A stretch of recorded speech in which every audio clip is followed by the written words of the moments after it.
Hello everybody and welcome to Mars Moon Space TV. I have a very special guest with me today. I met this wonderful woman here next to us, Suzanne Hansen in Copenhagen in 2015, where she held a wonderful presentation talking about her experiences with UFOs, being on board on ships. I've been looking so much forward to meet Suzy again. Hello Suzy, welcome. Hello Thomas, thank you very much. I'm very pleased to be on your program today. I am so glad that you could be here. And we have Dolly with us. Dolly is my new co-host and this is actually our first interview together. Hi Dolly. Hi Thomas. Hi Suzy. Hi Dolly. Hi, Dolly. I know that Dolly has a long list of questions for Suzy, and so do I. So let's get started. Hi Suzy. Hi, It's absolutely a pleasure to have you with us, because that's my first question. You've got 40 years experience in ufology and UFOs and sightings and abductions. What first started you into all this? Okay, well, I think the first thing that really prompted me, as I write in my book, chapter 1 actually, that prompted me to get into the study of not only contact but UFO sightings was when I was a young teacher and I was travelling on a country road with my flatmate, and we saw lights appearing in the sky. They would click on and off.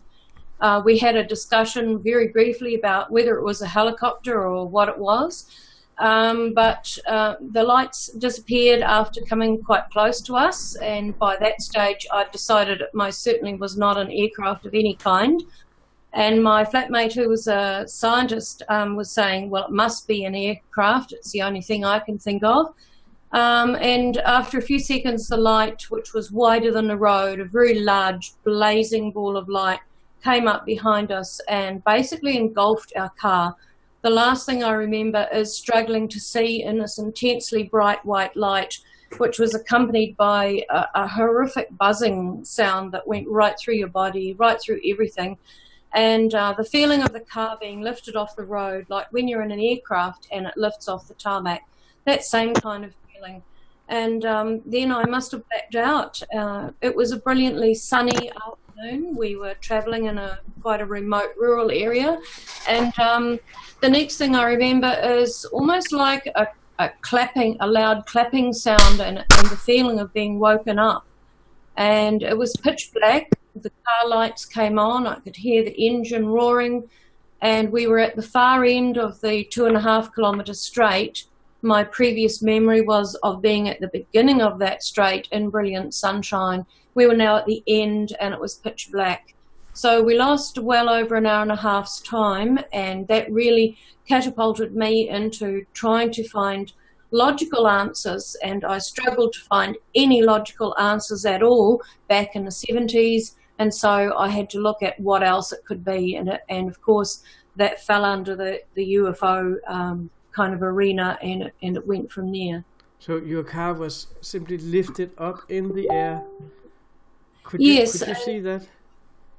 Yes, I could feel that feeling you get as an aircraft, for example, leaves the tarmac, and you get that feeling in your stomach, and then you feel the gravity and it lifts off, and then you're fine, you're up in the air by then. And it was that same feeling of being lifted off the ground. But I couldn't see anything because the whole environment around me, inside the car and everywhere, was filled with this blazing light. It was absolutely blinding. It was so blinding it was painful to the eye, and the sound that accompanied it was painful to your hearing.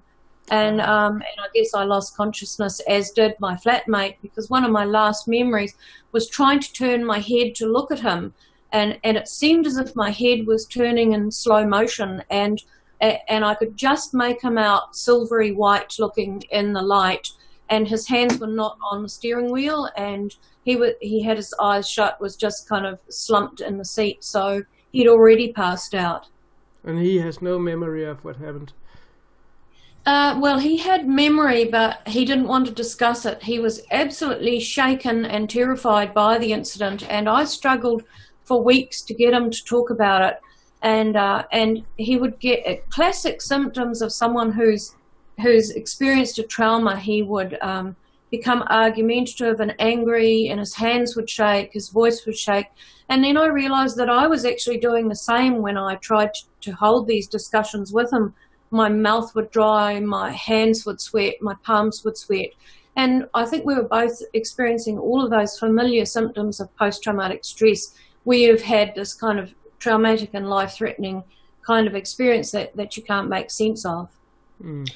So, Suzy, would you say that that was the very beginning of a series of events to follow for you?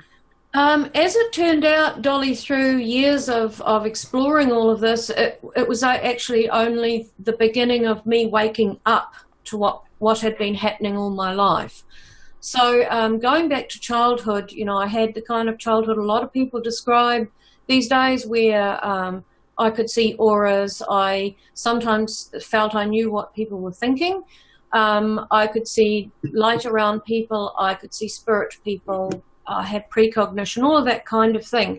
And but most significantly was that I had these memories of what I described as a child as dreams. But as I got older and began investigating the whole contact phenomenon, and eventually had some regression on what had taken place, I discovered that actually I was being taken somewhere else on board craft, where I was being taught to use my mind in different ways, being taught mind skills, telepathic skills, that kind of thing.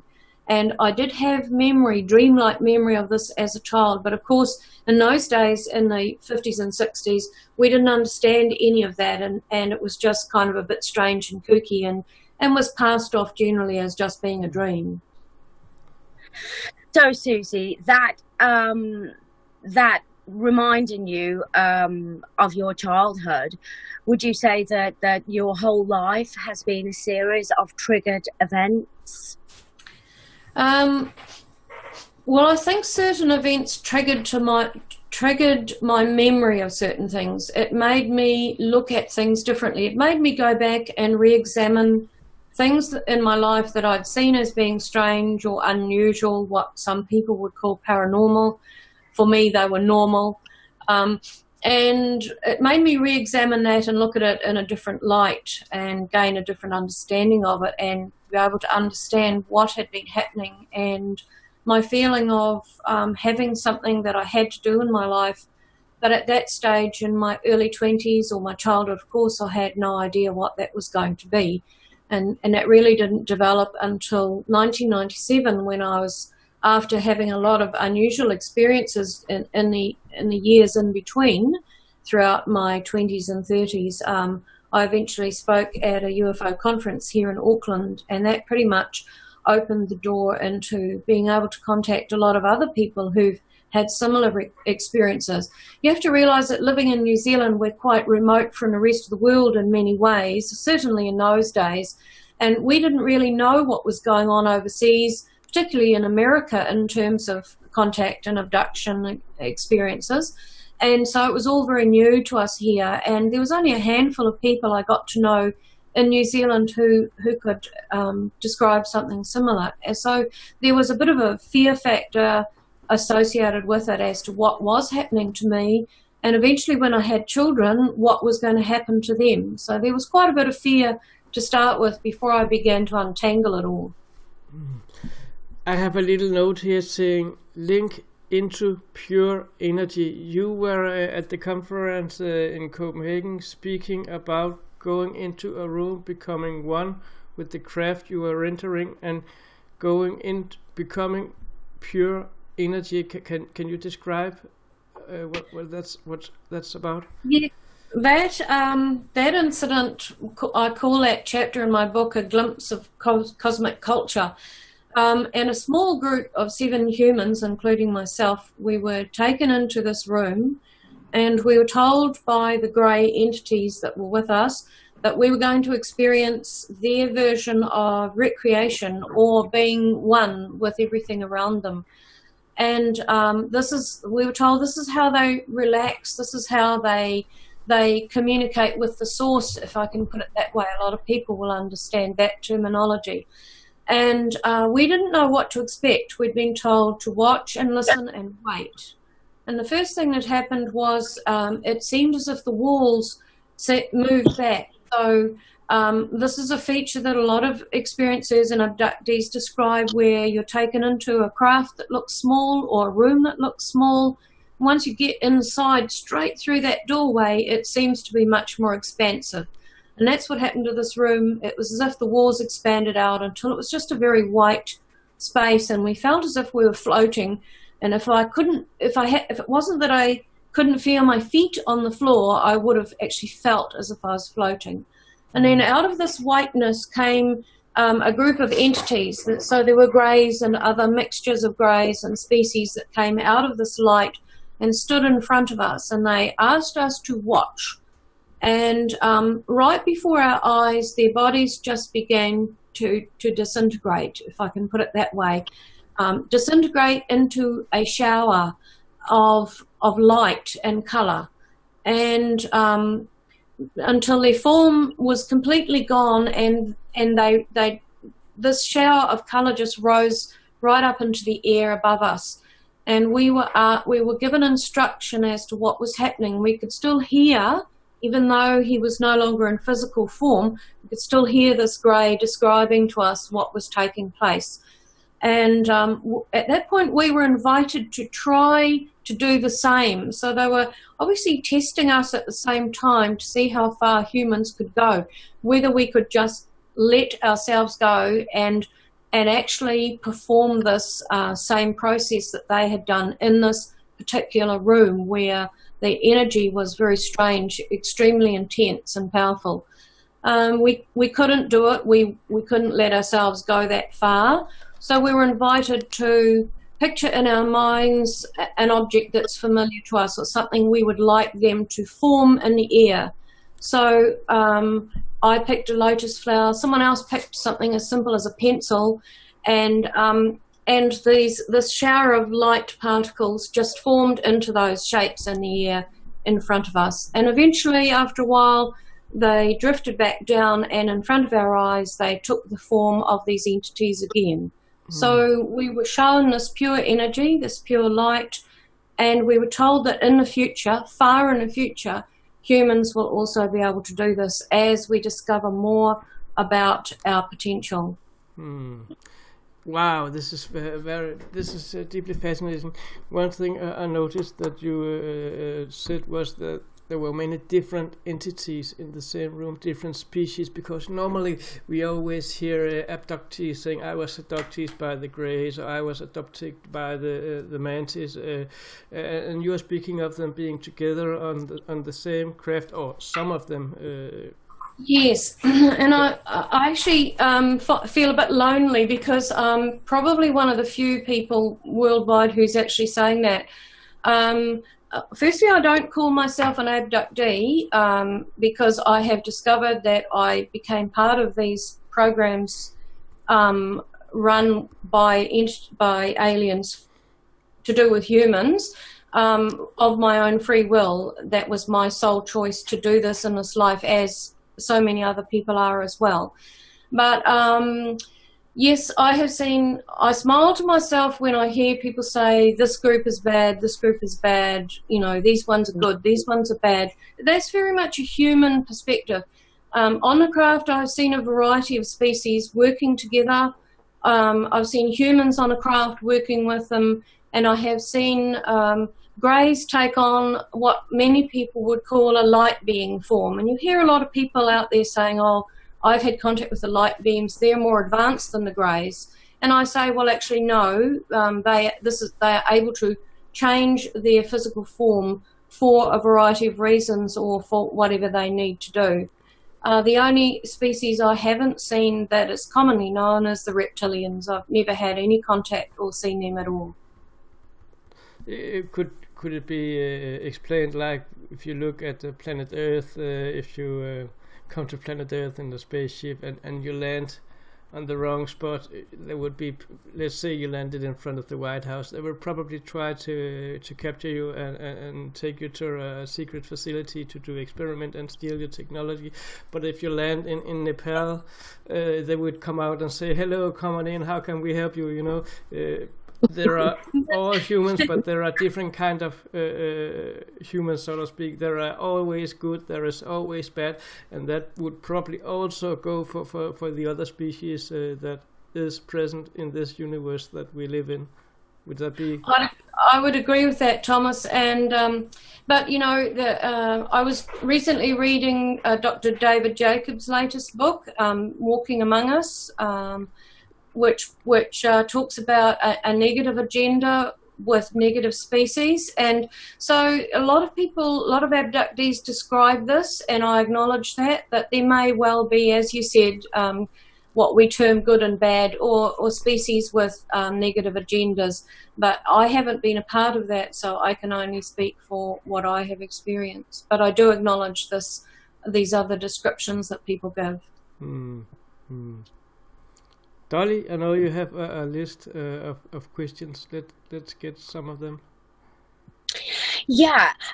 So when did you first start regressing all these memories? And are all of them just regress memories, or are some of them fully loaded as physical memories in your mind? That's a good question, Dolly. So that's given me the opportunity to clarify that. The vast majority of my memories are conscious memories. So I have pure conscious memories that I've remembered the next day when I've woken up, or that I remember from occurrences during the night, being taken somewhere, etc. But in the beginning, in my 20s and 30s, and even as a child describing dreams, some of those memories were quite disjointed, so I might remember the beginning and a bit in the middle, but nothing else. Or I might remember the beginning and the end, or I might just remember something that happened on the craft, but not the whole experience. But there came a catalyst experience that I had once where I woke up out of the altered state that they often put you in when they're transporting you on and off a craft, because they want to do it quickly and it's easier to do it that way. And I jolted out of that state when I realized that I was actually on my own in the house with my children that night, and I realized that myself and one of my children was going to be taken off and the other child was going to be left. And that must have flipped me out of the altered state. And I said to the Greys telepathically, I'm not going. And there was a whole dialogue that I remembered absolutely clearly the next day that took place between us.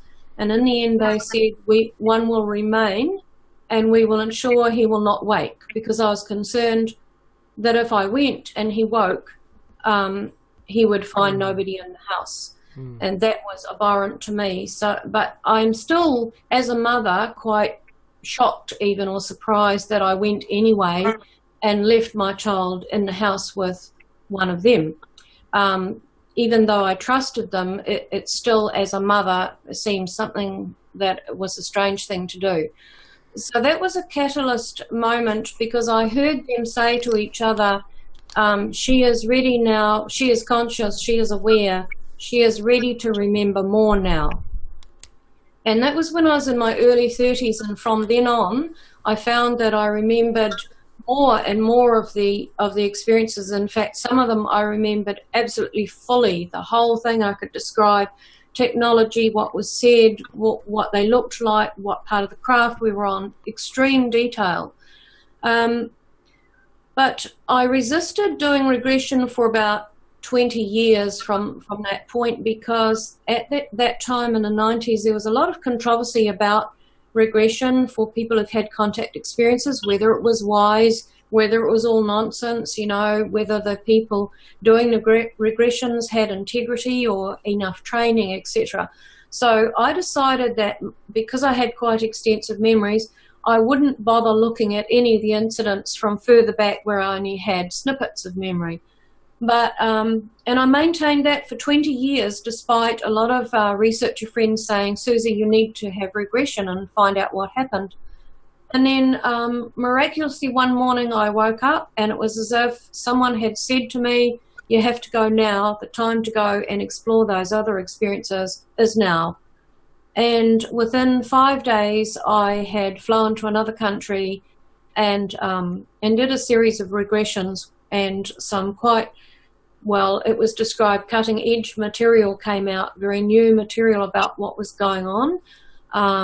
And I decided at that point that I would eventually write a book about these experiences, because looking at how things happened, I realized that there was a pattern, there was a progression, there was actually a story coming out of this that made sense to me, and that's why I decided to write a book about it. Mm. I would like to go back to, you said you were leaving your family when they took you up. How about, do you know how long time you were gone before you came back, or did they, I know they can go forwards and backwards in time, was it a possibility that they would put you back at the same, a few seconds after you actually left in our physical world? That's entirely possible, because you know, I was taken off with one of my sons, the other one remained, but that has happened on another occasion. That's a very good point, where a lot of experiencers and abductees describe this, where they remember a full experience, but they find that there's virtually no missing time at all. And I was standing at my kitchen bench once, and I looked up, I was preparing dinner, and I looked up and I saw a group of 5 balls of light coming across the room. And I said, you know, just blurted out suddenly, look, there's some balls of light in the room. Now, one of my sons was only 4 at the time, the other one was a toddler. My husband and the toddler couldn't see anything, but my other son looked up, he was only 4, he looked up from playing with his toys on the floor, and he said, yes, Mum, and he described the colours, how many were green and how many were yellow. And he was exactly right. So I knew this was the first time I realised he could see what I could see. And I knew, then there was this feeling of what some researchers call the Oz factor, where you get this strange feeling of otherworldliness, as if you're not quite in control of everything, as if time is standing still. And then the next minute, it's as if I'm fully conscious again. I'm still standing at the bench, but I notice that everybody else in the room is completely still, as if they've been frozen as statues. And then next second, they're moving again, and it's as if nothing happened. So I suspect there that some contact took place, either you know, through the mind or the consciousness or whatever. I don't think I was lifted off at tea time and taken somewhere in daylight, but some contact took place that was evidenced by those 5 balls of light coming into the room. And many, many times I have seen the greys and other species reduced just like that to a ball of light. So that makes sense to me. Mm. So your son that was with you and that saw the balls of light, is that the same son that was with you aboard a craft? And does he have any memories also? Yes, although I've written about him in my book, I don't like to speak too much about him, because he has his own life, and, you know, there are privacy matters. But I will say that, as I describe in my book, I consider he's what I call a third wave member. And although he has some snippets of memory of beginning and ends of unusual experiences, he does not have memory of actually being on the craft. But I have been told that this group of younger humans of his age group will eventually regain those memories. It may be quite shocking for some of them to start with. They'll have to deal with that. Others will be able to just slip into it, realise, yes, I have recollection of this now, it makes sense, and they'll know what to do with those memories.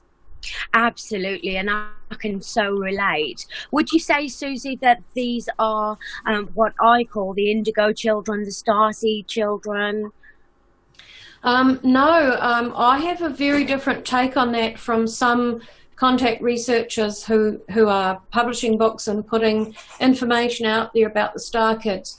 I talk about how there are 3 waves of humans involved in these programs to upgrade humanity. And what people call the star kids and the indigos, I believe, are part of what I call the first wave. And they're only as a small part of the entire program. So this first wave has got people in it who I believe incarnated up to 100 odd years ago and became leaders in their field in a whole variety of things to do with consciousness and telepathy and psychic things, mediumship, etc., that kind of thing, opening up the door to people's thinking. And then later on, you had the second group, which is known commonly as star kids, indigos, crystal children, etc., who have incarnated to show us what is possible for humanity to do. So they're very aware, they have psychic psi abilities and precognition and healing abilities, and very very compassionate and unusual ideas on how education should be and how health should be and how healing should be, etc. Absolutely. So they are showing us what man's potential is. The second wave actually came between those 2 groups I've just described. So we've got a little bit of juxtaposition going on here. And the second wave are the people who've had, well, the abductions, the contact experiences, being on a craft. And they're generally a heavily weighted group in my age group, from say 45 through to 100. And more of that group are going to come out in the next few years and actually own up to their experiences. And you're going to find, as is already happening, a lot of them will be in science, a lot of them will be in psychology or psychiatry, right across the board in every kind of walk of life that there is. And I think the evidence will become overwhelming to the public with all of these people coming out with their contact experiences. But my son I see as being in the third wave. And the third wave are children of people like me in the second wave who've had experiences. And this third wave, the Greys have described them as the concealed group, not in a negative conspiratorial sense, but just that they have been kept quiet for their own protection. And these people, young people, are going to advance in whatever professions or jobs that they have, and they'll eventually, in the next 10 to 15 years, they will be in positions of responsibility and power in a positive sense, not a negative sense. And they are the ones, I believe, who are going to make the necessary changes on this planet in politics, medicine, science, education, the environment, right across the board. They're going to cut through all the red tape and nonsense and pussyfooting around that has happened in politics and in big business for years and years that's held us back. And I believe they will make some fairly sweeping and positive changes that will be for the benefit of mankind. Absolutely. What an inspiring message of truth you have there. And I believe all the warriors out there will take that on board. And I do very believe the rainbow children are here on Earth right now. And Suzy, what message do the Greys give to us? What is that message that they want us to know? Well, I think that they want us to, the main message that I have picked up over the years is that we have become what they referred to as retrograde spiritually. So we are becoming more and more focused on the self rather than self-responsibility. And self-responsibility means to each other, to the planet, to the ecosystem, to our companion species.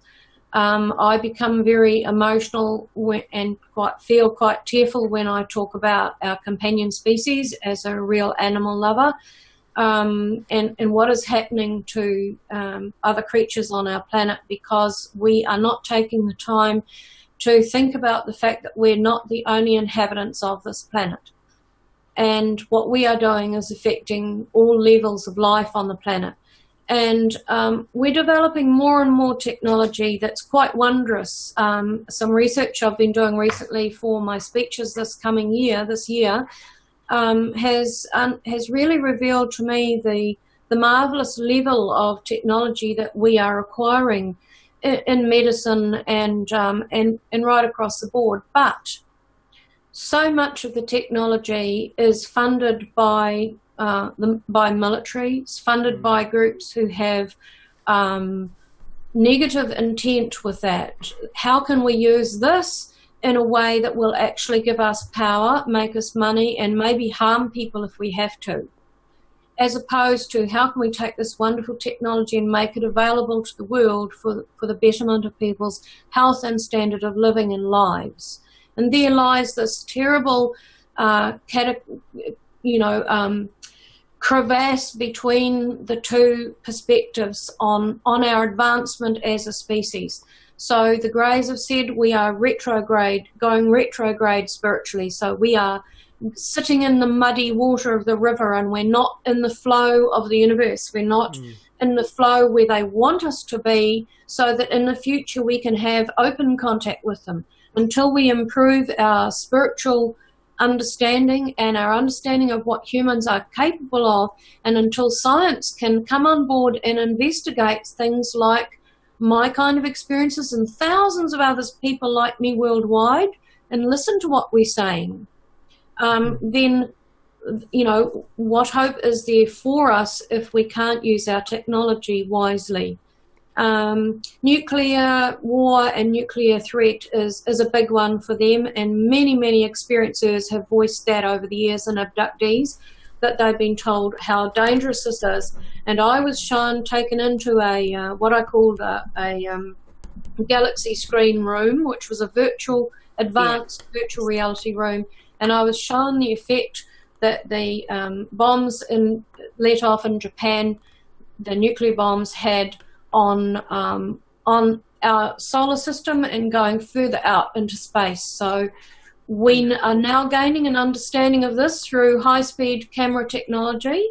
For high-speed photography, we're able to capture the shock waves from explosions. Well, you look at something with the magnitude of those explosions and the many thousand, over 2,000 explosions that had been done in the Pacific and the States and Russia and other places underground and undersea for decades beforehand. What damage has that done to other species out there through the disturbance of their electromagnetic fields and the disturbance of the flows through space? I have written two questions down here. One, do you see the Grey as protectors of planet Earth? And two, I had another researcher in here a few weeks ago that talked about that the aliens around us would not allow us as a human species to attack each other with nuclear bombs, and that was also some of the reasons for why we have seen some of the stories going on about nuclear bases being shut down and nobody can explain why, and generals being in panic and shutting everything down and so on and so on. What's your point of view on that? Okay, well, I describe in my speeches and in my book the complex multi-layered programs that the ETs are running with humans to help elevate us, to help get us to a greater level of spirituality and understanding what we're doing to our planet and to other civilizations that may be out there around us, no matter how distant. And from my understanding, the Greys are just one species that has come on board a whole group of species, including what I describe as our spiritual hierarchy group. So there's a group of spiritual entities and souls that oversee the incarnation of souls on this planet to become humans on our planet. And that combined group is looking at ways that we can be assisted and to help educate us to gain a better understanding of what we are doing. And so they are running programs that educate us, then we create change, as I talked about the third wave group will do eventually, and my group is doing by talking about these things. We will create that change from within our own civilization. So they're not imposing it on us. They're saying, look, we'll give you this help, but what you do with it is up to you. So here's the self-responsibility. We'll educate you, help you to understand. But then it's up to you to implement and do something with it. I know I have been shown on a craft taken into rooms where there are large cylinders with fetus-like entities and creatures growing in them that they are producing to put onto other planets to improve gene pools or to assist in some way. And I know that they have taken, genetic material from planet Earth. So if we blow ourselves up or whatever, we will live on somewhere else in some other form. Our input will go somewhere else. It's not all lost. But certainly they have been asserting influence over our nuclear technology for some time. Robert Salas, who will be known to you, is a good friend of mine. He was involved in the Malmstrom Air Force Base incident in 1967 where a big light came down and turned off all the computer systems as they were about to test the Minuteman missiles. So, and it happened at a nearby base as well. So he has spent years researching and talking about that. So we know that they are trying to have an influence. But ultimately, this whole thing of self-responsibility is what we need to be focusing on. I think it was something similar that, what's his name, Robert Hastings was talking about also, about the bases in America that was shut down also. That's quite a fascinating story. Yes, it is. Dolly, are you with us? Yes, I'm still with you. I'm absolutely fascinated by what Suzy has to say because I can just relate to so much. And I was going to discuss with you, when you saw the fetuses in the cylinders, is that to do also with the human hybrid situations? Because a lot of abductees, I have a lot of women contact me, especially who say that they've carried children or felt like they've been pregnant. Could you explain a little bit more about that? Yes, I had quite a discussion with the Grey scientist that I outline in my book that revealed a little bit about what they were doing with that particular room full of species they were creating. They were described as they were going to be introduced to new planets, so planets that didn't have a lot of life on them, if you can put it that way, newly developing planets. But some of them were also mixtures of species that would be utilised in other ways. At first I thought it was a little bit Frankensteinish looking at some of the features. I mean, it was not like looking at humans, but on one of them I believed I saw human input, but I was also told of an animal from our planet that was an input into one of these.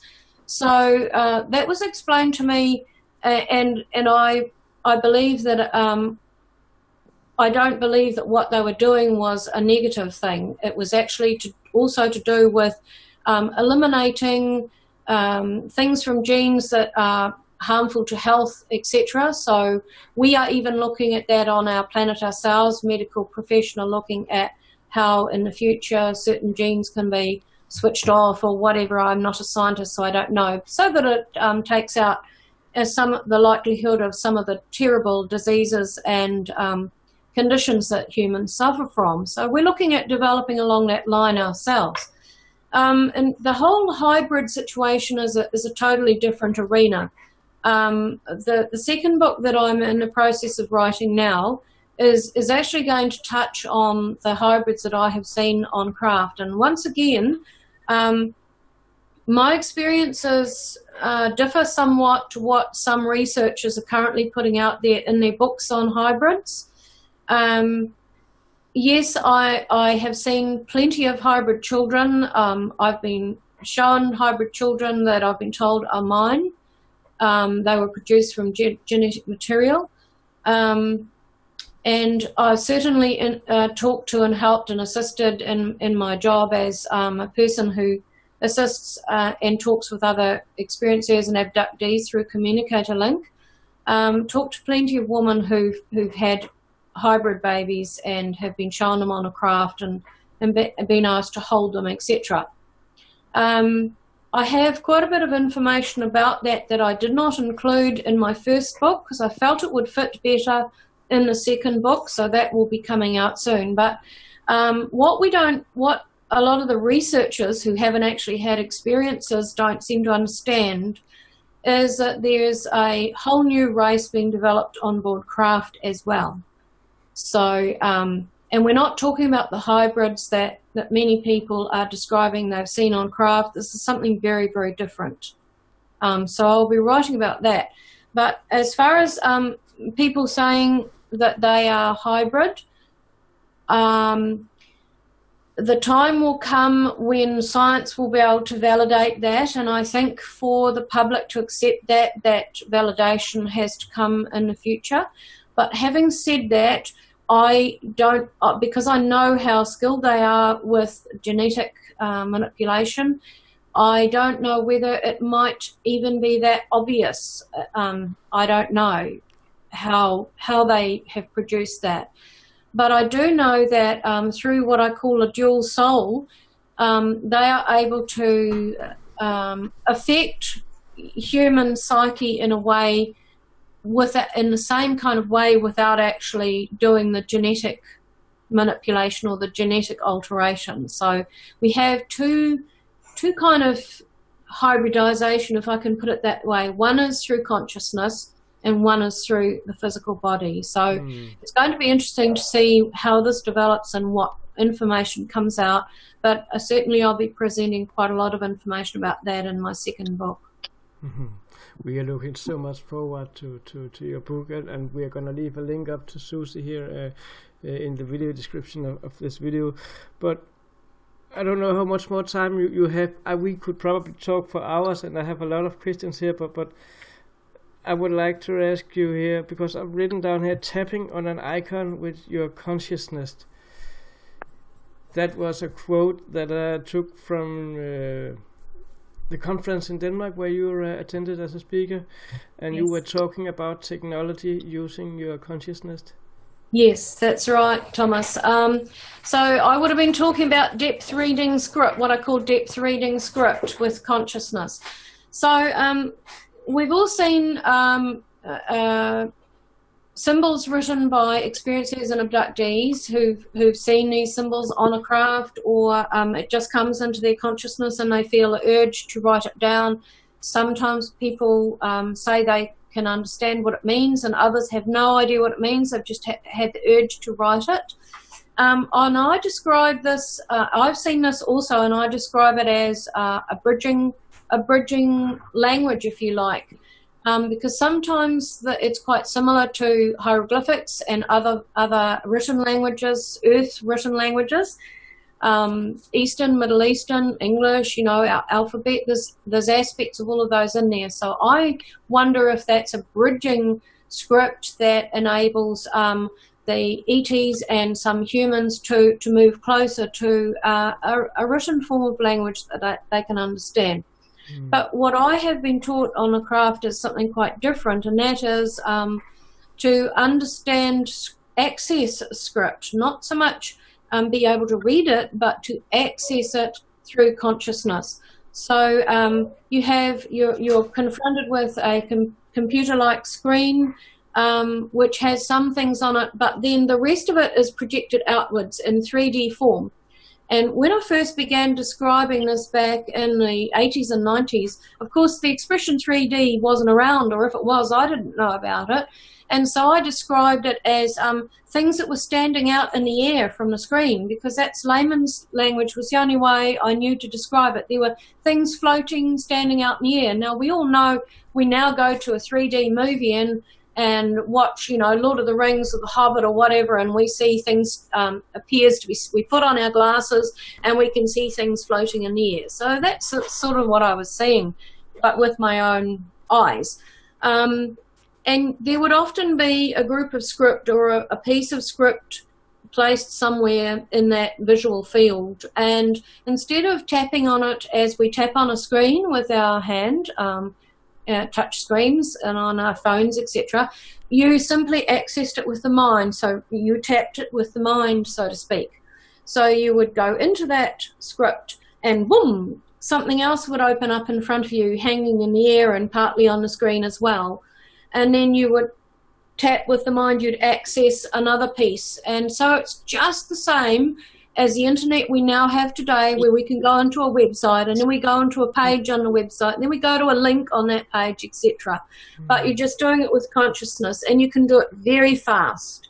This is the thing about this depth reading of their script, is you can just zoom into it like that, is the only way I can describe it, very, very quickly, and access a huge amount of information. You can bring it up and float it in a hologram form in front of you, like a page or an image or whatever, or you can just absorb it through the mind. And this is all a part of the training that many people have had to do things like flying a small scout craft, which I also describe doing, where you have to instantly be able to access the 3D imagery in front of you that shows you the position of the craft, the oscillation of the craft, what's near the craft, etc., etc. You've got the whole topography of what's around the craft visible in 3D in front of you, and you are manipulating that with your mind. And there's a number of experiencers worldwide who talk about this, being taught to fly a craft using consciousness. I'm imagining a craft, a UFO with that technology, where normally when you see the sci-fi movies, they just say open and the door opens, and here you think you're just having the thought open and the door opens up. And I would be happy if I had a car with that technology in 20 years from now. Open, get me to work, get me home.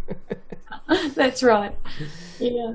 Suzy, we have spent almost an hour together here with you. It has been lovely, and it has been very, very exciting to hear what you have to say. And Dolly, do you have anything you want to add or ask before we release Suzy to her husband and family again?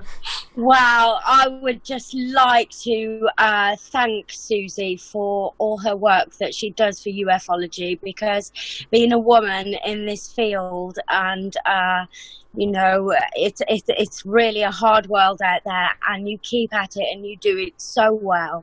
And a big thank you from all us women out here that are striving for truth, and the truth out there to be disclosed. So much love to you, Suzy, and thank you so much for joining us. Thank you, Dolly and Thomas. And I'd just like to say, without people like you who are willing to interview people and do all the technological work, getting it on to YouTube or whatever, I couldn't speak, because it's very difficult living in New Zealand to actually get conference invites because of the cost of fares from down here. So the opportunity to speak to you is very precious to me, so thank you both very much as well. I want to add two things before we end up here.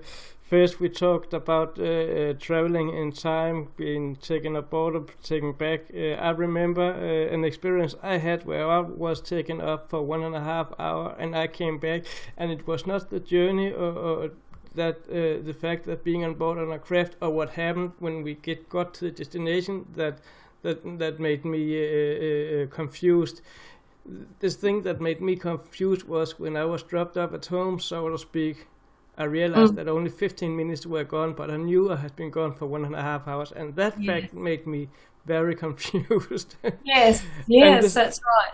The second thing I want to add is I saw your lecture, your presentation in Copenhagen, and I would like to say it was wonderful, it was great. And we were talking about time again here. I felt like I just came in, 5 minutes went, and I looked at the clock and 1.5 hours was gone, and that presentation was too short. I could have been listening to you for hours. So next time I will have to see you. You will have to do a 3-hour presentation. Well, I'm actually speaking in Norway, Thomas, at the end of this year. Okay. So I'm coming to Copenhagen. Stay with some of Thomas's family, hopefully. So maybe we can catch up. Let's catch up together and work out something. I think many people want to meet you again and hear you about your amazing experiences. But sounds good. Let's end it up for here and say bye for now. And thank you, Suzy, so much for joining us here. Thank you to Jolly, my wonderful co-host. And for all of you out there, you can find the link to Suzy's page, or the page she works with. It's called UFOCUS, am I right? Yes, UFOCUS NZ, and also communicatorlink.com. And you can find them at a link to that in the video description here on this video that you just watched it. Yes, and my book is now on Amazon Europe as well, so it's on Amazon as paperback and Kindle. Let's see if we can get a link to that one also. Okay. Until we see you again. Okay. Until we see you again. Take care out there. Bye. Thank you. Bye. Bye.